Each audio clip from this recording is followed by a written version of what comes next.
علیکم ورحمۃ اللہ وبرکاتہ۔ بسم اللہ والحمد للہ والصلاۃ والسلام علی رسول اللہ۔ اعوذ باللہ من الشیطان الرجیم، بسم اللہ الرحمن الرحیم۔ فاذکرونی اذکرکم واشکروا لی ولا تکفرون۔ محترم سامعین کرام، اللہ رب العالمین کی حمد و ثنا اور نبی اکرم صلی اللہ علیہ وسلم پر درود و سلام کے بعد قرآن کریم کی ایک آیت تلاوت کی گئی۔ اللہ رب العالمین کا ارشاد ہے فاذکرونی اذکرکم، تم مجھے یاد کرو میں تمہیں یاد رکھوں گا، واشکروا لی، میرا شکر ادا کرو، ولا تکفرون، اور میری ناشکری نہ کرو۔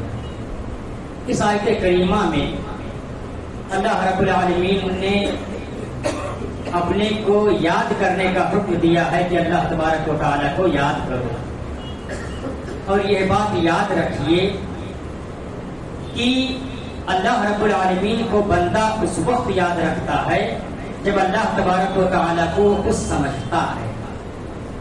یہ بات ہم سب کو یاد رکھنی چاہیے کہ سب سے بڑی حقیقت یہ اللہ رب العالمین کی وحدانیت ہے، اللہ تبارک و تعالیٰ کی انفرادیت ہے، اللہ تبارک و تعالیٰ کی یکتائیت ہے، اور سب سے بڑا فراد شرک ہے اللہ کے ساتھ کسی کو ساجی اور شریک ٹھہرانا۔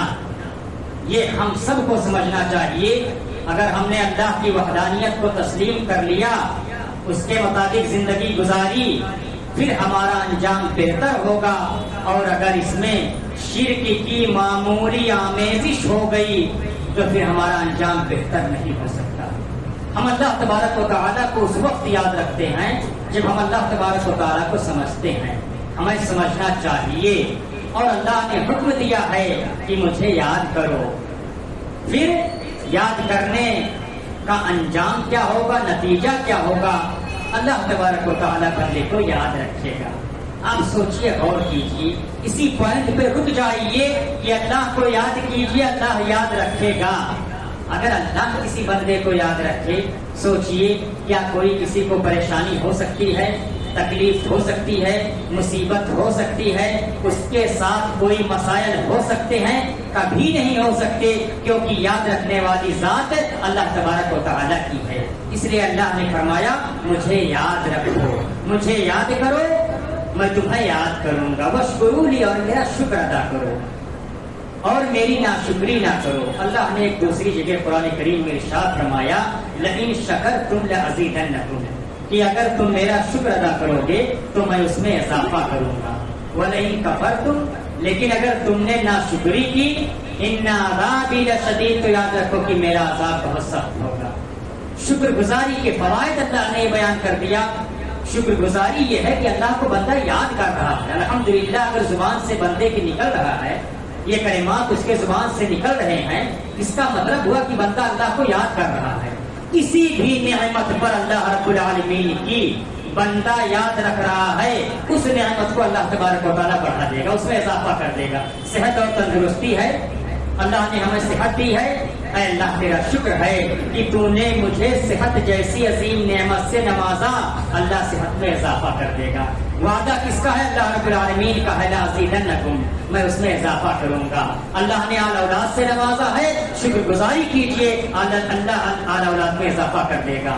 اللہ نے مال اور دولت سے نوازا ہے، شکر گزاری کیجئے، اللہ مال و دولت میں اضافہ کر دے گا۔ یہ وعدہ اللہ رب العالمین کا ہے، فرمایا لئن شکرتم لأزیدنکم، اگر شکر ادا کرو گے تو میں اس میں اضافہ کروں گا، اس کو اور بڑھا دوں گا۔ کسی بھی معاملے میں دنیا کی کسی بھی نعمت پر اگر ہم نے اللہ رب العالمین کی شکر گزاری کی تو اللہ اس میں اضافہ کر دے گا۔ یہ اللہ کا وعدہ ہے، قرآن میں وعدہ ہے، اللہ فرما رہا ہے لأزیدنکم، میں اس کو بڑھا دوں گا، اضافہ کر دوں گا۔ اس لیے اللہ تبارک و تعالیٰ نے ہمیں صحت جیسی عظیم نعمت سے نوازا ہے۔ آپ دیکھیے بیماریاں کس قدر ہیں، بیماریاں کس قدر ہیں، ہر شخص 90 سے 99% لوگ دوا استعمال کرتے ہیں، لیکن اگر صحت ہے، مسجد میں آ رہے ہیں، اللہ کی عبادت ہو رہی ہے، تو اللہ کا شکر ادا کیجیے، اللہ تو نے صحت سے نوازا کہ میں چل پھر رہا ہوں، کاروبار کر رہا ہوں، اللہ کاروبار میں بھی اضافہ کرے گا، صحت میں بھی اضافہ کر دے گا۔ فرمایا شکر گزاری جس معاملے میں بھی ہوگی اللہ اس میں اضافہ کر دے گا۔ اس لیے بندے کو چاہیے کہ قدم قدم پر اللہ تبارک و تعالیٰ کی شکر گزاری ہو، نہ شکری کے معمولی کلمات بھی اس کے اندر نہیں آنا چاہیے، نہ شکری کی بات نہیں ہونی چاہیے۔ ایک مومن نہ شکرا ہو ہی نہیں سکتا، شکر گزار بندہ ہوتا ہے۔ معمولی تکلیف ہو گئی، الحمدللہ علی کل حال، اے اللہ جس حال میں تو رکھے اس پر میں تیرا شکر ادا کرتا ہوں۔ دیکھ لیجئے جس حال میں بھی رکھے اللہ تبارک و تعالیٰ اس حال کو بہتر کر دے۔ پریشانی کی حالت میں بھی اللہ کا شکر ادا کیا کہ اللہ یہ پریشانی تیری دی ہوئی ہے اور میں چاہتا ہوں کہ یہ پریشانی دور ہو، اللہ پریشانی کو دور کر دے۔ اللہ رب العالمین سے مانگنا چاہیے۔ نازک وقت ہے، 1-2 منٹ اور میں آپ لوگوں سے لوں گا، یہ کہتے ہوئے کہ اکثریت اس میں باہر سے آ کر کام کرنے والوں کی ہے، اکثریت باہر سے آ کر کام کرنے والوں کی ہے۔ آپ کو اپنے گھر والوں کی فکر ہوتی ہے، ہمارے بچے کیسے ہوں گے، اہلیہ کیسے ہوں گے، والدین کیسے ہوں گے، بھائی کیسے ہوں گے، عیسیٰ و اقربا کیسے ہوں گے، اس کی فکر یقیناً ہوتی ہوگی اور ہونی چاہیے۔ اللہ رب العالمین سے ایک سوال کیجئے، اللہم انی اسألک العفو والعافیہ فی الدنیا والآخرہ، اے اللہ میں تجھ سے عفو کا، معافی کا اور عافیت کا تجھ سے سوال کرتا ہوں۔ بہت مختصر دعا ہے، اللہم انی اسألک العفو والعافیہ فی الدنیا والآخرہ، اے اللہ میں تجھ سے معافی کی درخواست کرتا ہوں اور عافیت کا۔ بندے کو اگر عافیت حاصل ہو جائے، اسی عافیت کے لیے ہزاروں کلومیٹر کا بندہ سفر کرتا ہے، کمائیں گے، ہمارے گھر میں خوشحالی آئے گی، لیکن یہ خوشحالی اللہ رب العالمین دے گا۔ سوال کیجیے اللہ عافیت عطا کرے۔ بچے اگر خیریت سے رہیں گے، والدین اگر خیریت سے رہیں گے، بیٹا اگر خیریت سے رہے گا، اہلیہ اگر خیریت سے رہے گی، تب یہاں آپ کو سکون حاصل ہوگا۔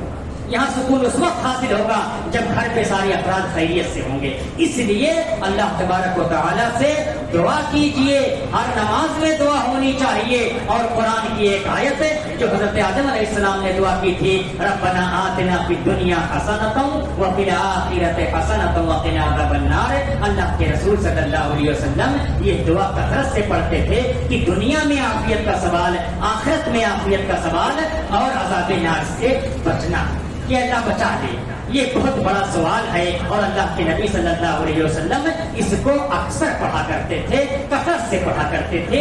اس لیے اپنی دعاؤں میں اس دعا کو شامل کیجئے، ہمیشہ ہر روز دعا کیجئے، ربنا آتنا فی الدنیا حسنۃ وفی الآخرۃ حسنۃ وقنا عذاب النار۔ اے اللہ ہماری دنیاوی زندگی بہتر کر دے، اس کے لیے آپ حضرات یہاں اتنا دور تشریف لائے ہیں، ہماری اخروی زندگی بہتر کر دے اور ہمیں عذاب نار سے بچا لے۔ اور یہی مقصود ہے کہ دنیاوی زندگی ہماری بہتر ہو جائے، ہماری اخروی زندگی بہتر ہو جائے، اللہ تبارک و تعالیٰ عذاب نار سے بچا لے۔ یہی مطلوب ہے، یہی مقصود ہے۔ اس لیے یہ دعائیں ہوتی رہنا چاہیے اور برابر ہونا چاہیے اور اللہ تبارک و تعالیٰ سے عافیت کا سوال کرنا چاہیے، اپنے والدین کے لیے، بچوں کے لیے، اپنی بہنوں کے لیے، بیٹیوں کے لیے کثرت سے اللہ رب العالمین سے دعا کرنی چاہیے کہ اے اللہ ہمیں اچھا رشتہ دے، اے اللہ ہمارے تعلقات بہتر کر دے، ہمارے افراد خیر و عافیت سے رہیں۔ اللہ تبارک و تعالی ہم سب کے ساتھ بہتری کا معاملہ فرمائے۔ وآخر دعوانا الحمدللہ رب العالمین، والسلام علیکم ورحمۃ اللہ۔